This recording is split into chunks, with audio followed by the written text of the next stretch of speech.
नमस्कार। आज से कुछ दिन पहले मैंने दैनिक भास्कर में एक खबर पढ़ी और उस खबर को पढ़ने के बाद अपने अंदर आनंद का एक अद्भुत एहसास हुआ और इस एपिसोड के माध्यम से वो खबर, उसका असर, वो आनंद, वो एहसास आप लोगों तक पहुंचाना चाह रहा हूं। और क्योंकि खबर में दो देशों के सांस्कृतिक मिलन की, सांस्कृतिक जुड़ाव की बात थी, तो उसको पढ़ने के बाद लगता है कि वास्तव में इस भारतवर्ष का हिस्सा होने के नाते हमें परंपराओं का कितना महान खजाना मिला है।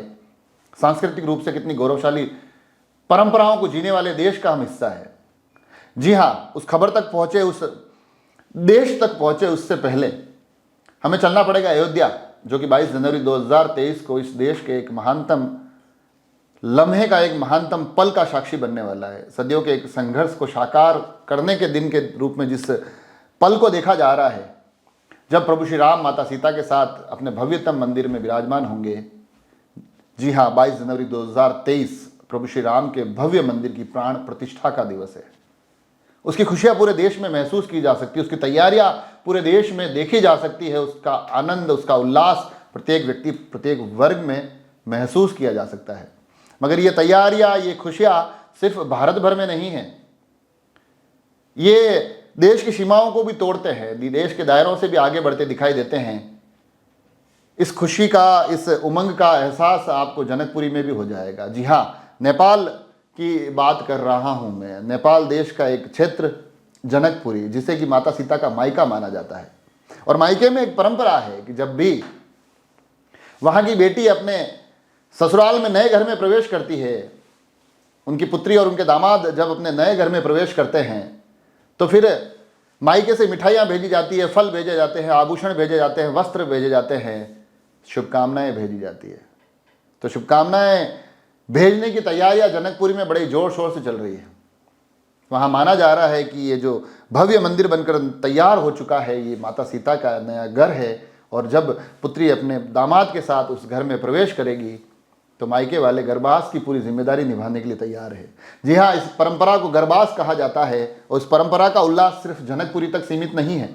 यकीन मानिए, पूरा का पूरा नेपाल उन तैयारियों में जुटा हुआ है। मंत्रालय अलग अलग मंत्रणाएं कर रहे हैं, सरकार पूरी तरह से ये सुनिश्चित करने में लगी हुई है कि कहीं कोई कमी ना रह जाए।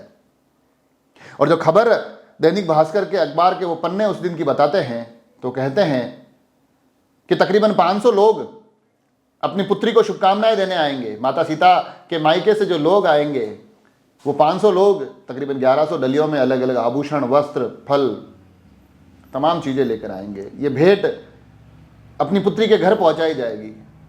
जब ये खबर आप तक पहुंचा रहा हूँ, जब इन शब्दों को आप तक पहुंचा रहा हूँ, यकीन मानिए, इन परंपराओं को महसूस करके मतलब मुझे अंदर ही अंदर एक ऐसा एहसास हो रहा है जिसका शायद, जिसके लिए मेरे पास शब्द है नहीं।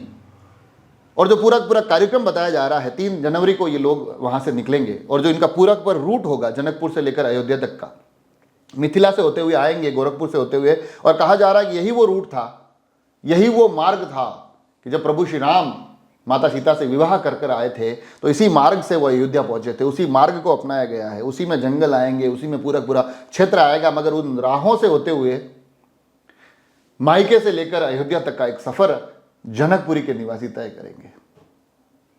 और बताया जा रहा है कि 3 जनवरी को वहां से वो निकलेंगे मिथिला होते हुए। 5 जनवरी की शाम है, उस दिन वो अयोध्या पहुंच जाएंगे। 6 जनवरी को अपने साथ जितनी भी सामग्री ला रहे हैं, उन सामग्री में फल की बात की है मैंने, आपको फूल बताए हैं, मैंने आपको आभूषण का जिक्र किया है, मगर उसके साथ प्रभु श्री राम और माता सीता के लिए वस्त्र, वो जो पारंपरिक वस्त्र बताए जा रहे हैं, जिसमें कि प्रभु श्री राम के लिए जो उनके दामाद होते हैं, धोती कुर्ता और गमछा कहा जा रहा है, ये तमाम सामग्री 6 जनवरी को मंदिर ट्रस्ट को सौंप दी जाएगी और उसी दिन फिर दोपहर को ये लोग पुनः रवाना हो जाएंगे। आप यकीन मानिए, इन चीज़ों को, इन परंपराओं को आप तक पहुंचा रहा हूं, मुझे यकीनन बड़ी खुशी हो रही है कि एक देश जहां एक लंबा संघर्ष चला, इस बात का कि इस देश के राजा राम, इस देश की आस्थाओं का सबसे महत्वपूर्ण केंद्र कब तक अपने उस भव्य मंदिर से दूर रहेगा, वो उस तिरपाल से अपने उस भव्य मंदिर तक पहुंच सके। इसमें कितने बलिदान हुए, कितने संघर्ष हुए हैं, कितने दौर इस देश ने देखे हैं, मगर कहीं ना कहीं अब ऐसा एहसास होता है कि प्रभु श्री राम को किन्हीं दायरों में बांध कर रखा नहीं जा सकता है। जो उनके मूल्य हैं, जो उनका किरदार है, वो अपने आप में वैश्विक बनता जा रहा है, बन चुका है। जिस प्रकार से उनसे जुड़ी हुई कहानियाँ अब न केवल एक आस्था के केंद्र से निकली हुई बातें बताई जाती है, बल्कि कहीं न कहीं कहा जाता है कि प्रभु श्री राम को किसी भी स्वरूप में आप स्वीकार कर लीजिए, वो आपके लिए श्रेष्ठतम परिणामों तक पहुंचाने का एक मजबूत माध्यम बन जाएंगे।